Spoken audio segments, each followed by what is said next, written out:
Hello बच्चों, कैसे हो आप लोग।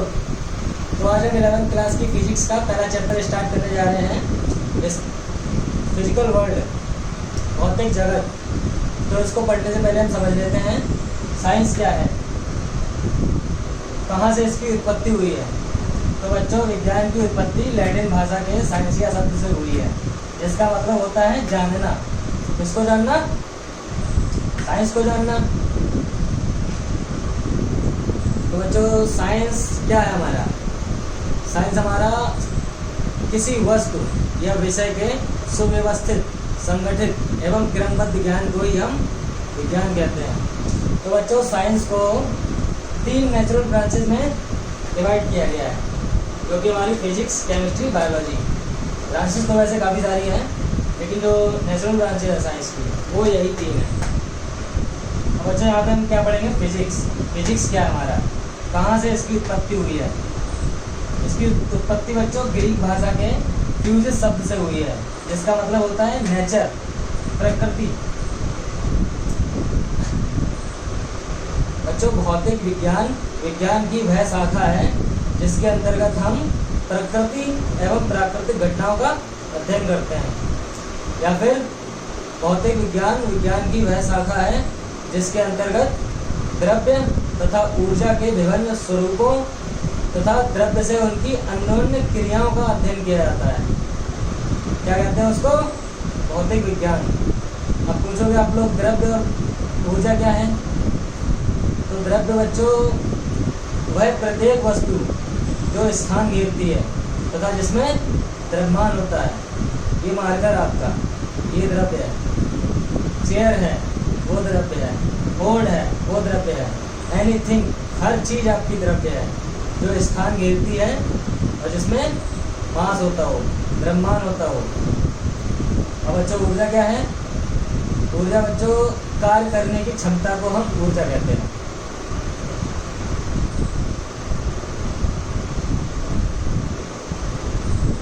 बच्चों, हमारी प्रकृति में ऊर्जा के काफ़ी सारे सोर्स हैं।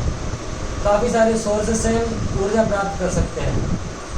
और हमारी प्रकृति, हमारी पृथ्वी, हमारा संसार बच्चों द्रव्य और ऊर्जा से ही मिलकर बना है। और बच्चों, इसी से हमारी फिजिक्स बनी है। फिजिक्स बच्चा लोग किससे बनी है? द्रव्य और ऊर्जा से। अब बच्चा लोग, नेक्स्ट हमारा आ जाता है यूनिफिकेशन, एकीकरण। एकीकरण क्या है? हमारी प्रकृति में सभी मूलभूत भौतिक बलों के गणितीय संबंधों या सूत्रों को एक ही समुच्चय द्वारा समझाया जा सके, उसको हम कहते हैं एकीकरण।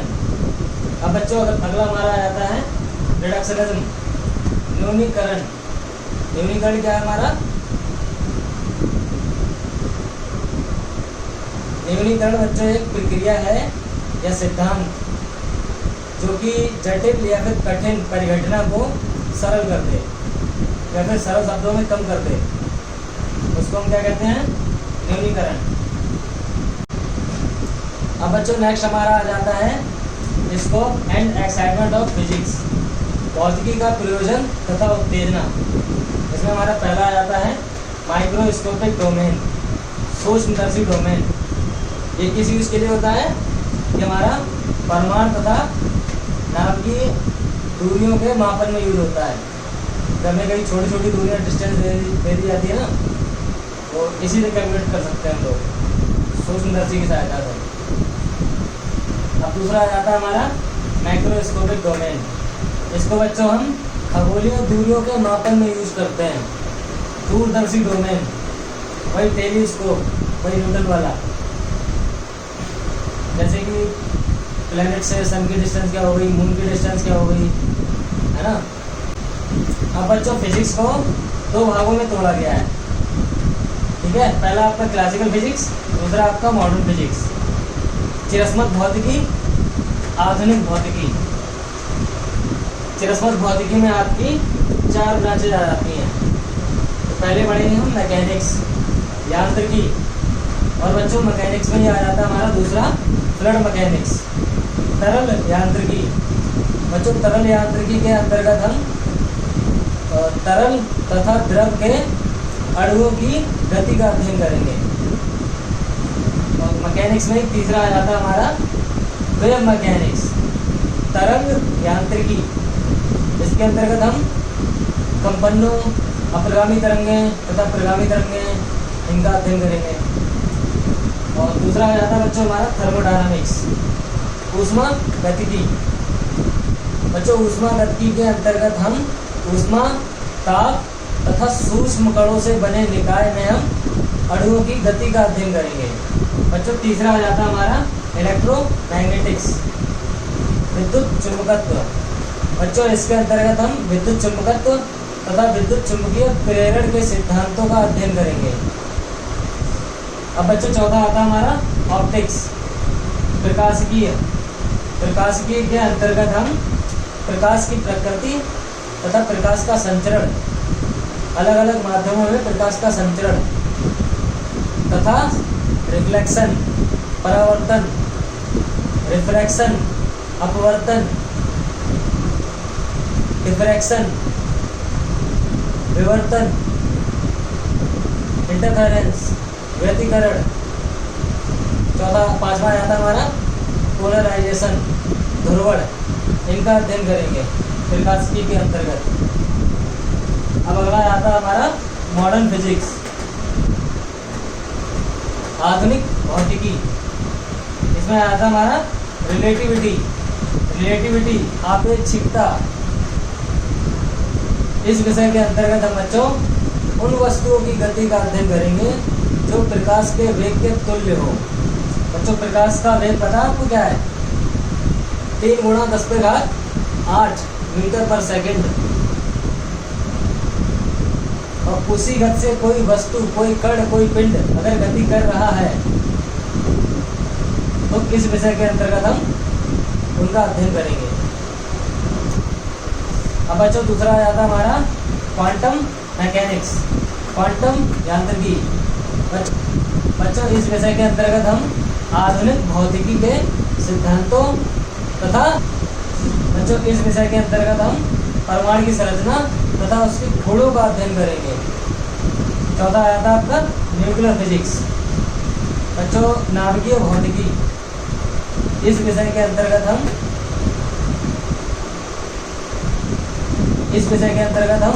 नाभिक तथा उसके गुणों का अध्ययन करेंगे। किसके गुण? नाभिक के गुण। अब बच्चों नेक्स्ट आ जाता हमारा फिजिक्स, टेक्नोलॉजी एंड सोसाइटी, भौतिकी, प्रौद्योगिकी तथा समाज। Experiment and observation are used to develop new theories. Experiment और ऑब्जर्वेशन का प्रयोग करके हमने नई थ्योरीज को, नए सिद्धांतों को डेवलप किया, विकास किया। और जो ओल्ड थ्योरी थी and improve old theories for existing phenomena. और जो हमारी थ्योरी, जो हमारे सिद्धांत पुराने हो चुके हैं उनका इम्प्रूवमेंट और अच्छा करना। And development of devices using laws of physics. जैसे कि हमारा मोबाइल फ़ोन हो गया, ये एक डिवाइस है, लैपटॉप है, जो भी इलेक्ट्रिकल आइटम, ये फैन, कूलर, टीवी, ऐसी फ्रिज, कुछ भी हो गया, ये डिवाइसेस हैं। इनको कैसे बनाया गया है? फिजिक्स के लॉज के द्वारा, भौतिकी के नियमों के द्वारा। अब बच्चों नेक्स्ट आ जाता हमारा impact of physics on society, समाज पर भौतिकी का प्रभाव। क्या प्रभाव है समाज पर भौतिकी का? पहला आया था हमारा विद्युत चुंबकीय प्रेरण के सिद्धांत। ये सर माइकल फैराडे ने दिया था। इन्होंने डायनेमो बनाया था जो कि विद्युत उत्पन्न करता है, विद्युत धारा उत्पन्न करता है। इन्होंने ऑब्जर्व किया कि किसी वायर में विद्युत धारा बह रही है, तो विद्युत धारा बहने के कारण जो चुंबकीय क्षेत्र उत्पन्न हुआ, तो उन्होंने ऑब्जर्व किया विद्युत धारा बहने के कारण चुंबकीय क्षेत्र उत्पन्न हो सकता है, तो चुंबकीय क्षेत्र की वजह से हम विद्युत धारा भी तो उत्पन्न कर सकते हैं। तभी इन्होंने विद्युत चुंबकीय प्रेरण का सिद्धांत दिया। नेक्स्ट आया था हमारा ऊष्मागतिकी के नियम। ऊष्मागतिकी के नियमों ने डीजल इंजन, पेट्रोल इंजन, भाप का इंजन, इसलिए हमारी ट्रैवलिंग यातायात की सुविधा आसान हो गई। एक जगह से दूसरी जगह जाना आसान हो गया है। पहले बैलगाड़ी, घोड़े चलते थे, एक जगह से दूसरी जगह जाने में बहुत ज़्यादा दिक्कतें आती थी, बहुत टाइम लग जाता था। अब हमने सोचा, टिकट किया, चले गए, कुछ ही टाइम में हम पहुंच जाते हैं। एरोप्लेन से निकल जाइए आप, बहुत ही जल्दी पहुंच जाएंगे। बच्चों तीसरा आया था हमारा विद्युत चुंबकीय तरंगों का संचरण। बच्चों इसकी वजह से ही हम फोन पे बात कर पाते हैं। ये टेलीविजन हो गया आपका, टीवी, वायरलेस, ये विद्युत चुंबकीय तरंगों के संचरण पर ही आधारित है। चौथा आता आपका बर्नौली का सिद्धांत। इसी सिद्धांत के आधार पर हमारा एरोप्लेन आकाश में उड़ता है। आगे पढ़ेंगे हम, आगे बुक में सब है। पांचवा आता है आपका आर्किमिडीज का सिद्धांत। इस सिद्धांत के आधार पर ही हमारा जो जहाज, पानी वाला जहाज तैरता है, पानी में फ्लोट करता है। अब आता है आपका नाभिकीय विखंडन। बच्चों इसी की वजह से आपका परमाणु बम बना है। बच्चों छठा आता है आपका रॉकेट। रॉकेट आपका न्यूटन के सेकंड एंड थर्ड लॉ पर ही काम करता है, उड़ता है। सेकंड लॉ आपका क्या है? F=ma। थर्ड लॉ आपका क्या है? एक्शन रिएक्शन फोर्स, क्रिया प्रतिक्रिया बल। इन्हीं दो नियमों पे रॉकेट काम करता है आपका। और लास्ट आया था आपका कंप्यूटर। कंप्यूटर तो आप जानते ही होंगे कितना हेल्पफुल है हमारी लाइफ में। बच्चों पहले सिलिकॉन की खोज हुई, फिर बाद में धीरे धीरे धीरे धीरे हमें पता चला कि अरे ये तो सेमीकंडक्टर है। सेमीकंडक्टर का यूज किया हमने डायोड बनाने में, ट्रांजिस्टर बनाने में, इंटीग्रेटेड सर्किट बनाने में, आईसी सर्किट, जो कि हमारे लैपटॉप डिवाइसेस में काम आता है, फोन में भी लगता है ना। तो सारा का सारा कंप्यूटर, इसको हम ये मेन पार्ट होता है कंप्यूटर का, जो इंटीग्रेटेड सर्किट होता है ना, आईसी सर्किट, कंप्यूटर का मेन कंपोनेंट होता है। आप कहेंगे मेन कंपोनेंट तो सर सीपीयू होता है, तो बच्चा लोग सीपीयू किससे बना है? सेमीकंडक्टर से। तो ये हो गया हमारा, कितना हो गया? 5, 3, 8। और भी काफी सारे हैं, बुक में देख लेना। और भी काफी सारे नियम हैं, और भी काफी सारे सिद्धांत हैं, जो कि आप बुक से देख लेना। अभी हम नेक्स्ट टॉपिक। अब बच्चा लोग लास्ट आया था हमारा फंडामेंटल फोर्सेस इन नेचर, प्रकृति में मूल बल। तो बच्चा लोग 4 ही प्रकार के मूल बल होते हैं अपनी प्रकृति में, अपने नेचर में। पहला आता है आपका ग्रेविटेशन फोर्स, गुरुत्वाकर्षण बल।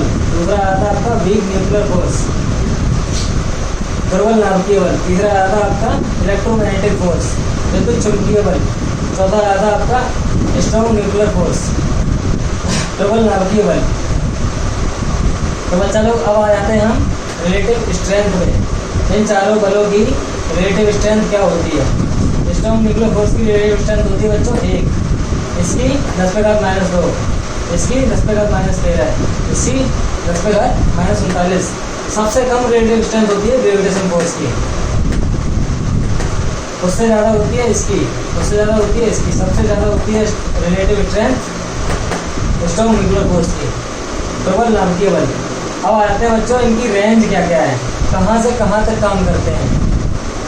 तो बच्चा लोग ग्रेविटेशन फोर्स काम करता है आपका अनंत तक, गुरुत्वाकर्षण बल लगता है आपका अनंत तक लगता है, वीक न्यूक्लियर फोर्स लगता है आपका 10⁻16 मीटर तक, इलेक्ट्रोमैग्नेटिक फोर्स लगता है आपका अनंत तक, स्ट्रॉन्ग न्यूक्लियर फोर्स लगता है आपका 10⁻15 मीटर तक। ये न्यूक्लियर, ये न्यूक्लियर, ठीक है, क्योंकि ये परमाणु का साइज आपने सुना वो कितना छोटा होता है ना। तो ये और नाभिक उससे भी ज़्यादा छोटा होता है। तो ये 10⁻15 मीटर तक लगता है, ठीक है। इसके बाद ये अब देखते हैं अपने ये कौन कौन से ऑब्जेक्ट के बीच लगता है, किस किस के बीच लगते हैं ये सारे चारों बल। अब चलो, ग्रेविटेशन फोर्स, गुरुत्वाकर्षण बल लगता है आपका all objects in our universe. हमारे ब्रह्मांड में जितने भी ऑब्जेक्ट्स हैं, जितने भी पिंड हैं, जितने भी गैलेक्सीज हैं, जितने भी सोलर सिस्टम हैं, उन पे सब पे लगता है ये गुरुत्वाकर्षण बल। ठीक है, और ये आकर्षण बल होता है, अट्रैक्टिव फोर्स होता है, अट्रैक्टिव फोर्स। ठीक है, अब आते हैं हम वीक न्यूक्लियर फोर्स। ये बीटा टिके है, ये ना ही आपका अट्रैक्टिव होता है, ना ही आपका रिपल्सिव होता है, ना ही आपका आकर्षण बल लगता है इस पर, तो ना ही आपका प्रतिकर्षण बल लगता है इस पर। तीसरा आता है आपका इलेक्ट्रोमैग्नेटिक फोर्स, विद्युत चुंबकीय बल। ये बच्चों चार्ज पार्टिकल के बीच लगता है, तो आगे सुना होगा आपने, चार्ज आवेश।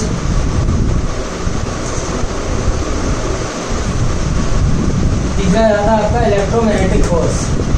ये बच्चा लोग चार्ज पार्टिकल्स के बीच लगता है, ये दो आवेशों के बीच लगता है। अगर आवेश समान है, दो आवेश समान है, तो उन पर प्रतिकर्षण बल लगेगा। जैसे कि आपका माइनस माइनस हो गया, ये एक दूसरे से दूर जाएंगे, प्रतिकर्षण बल लगेगा।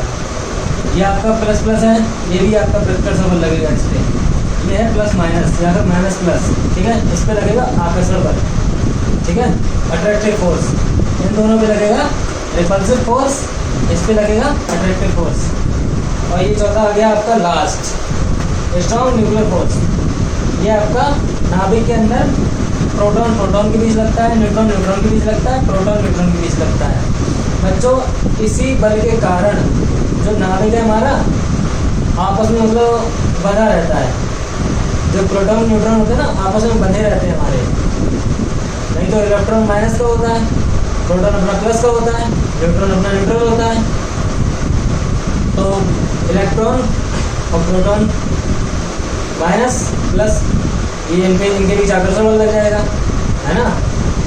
तो इलेक्ट्रॉन जाके नाभिक में घुस जाएगा, कूद जाएगा, विस्फोट हो जाएगा, है ना। लेकिन ऐसा होता नहीं है, इलेक्ट्रॉन अपने ऑर्बिट में घूमता रहता है, न्यूक्लियर के सराउंडिंग में, नाभिक के चारों ओर घूमता रहता है इलेक्ट्रॉन। किस बल के कारण नहीं क्या पता है, प्रोटॉन बल, न्यूट्रॉन बल, प्रोटॉन न्यूट्रॉन बल। ठीक है, ये होता है अट्रैक्टिव बल, अट्रैक्टिव फोर्स। अब बच्चा लोग नेक्स्ट आ जाता है हमारा नेचर ऑफ फिजिकल लॉज, भौतिकीय नियमों की प्रकृति। पहला आता है आपका मास कंजर्वेशन लॉ, द्रव्यमान संरक्षण का नियम। दूसरा आता है आपका एनर्जी कंजर्वेशन लॉ, ऊर्जा संरक्षण का नियम, ये बहुत ही ज़्यादा इंपॉर्टेंट है। तीसरा आता है आपका मोमेंटम कंजर्वेशन लॉ, सम्यक संरक्षण नियम, सम्यक संरक्षण नियम, रेखीय सम्यक संरक्षण नियम, कोणीय सम्यक संरक्षण नियम। ठीक है,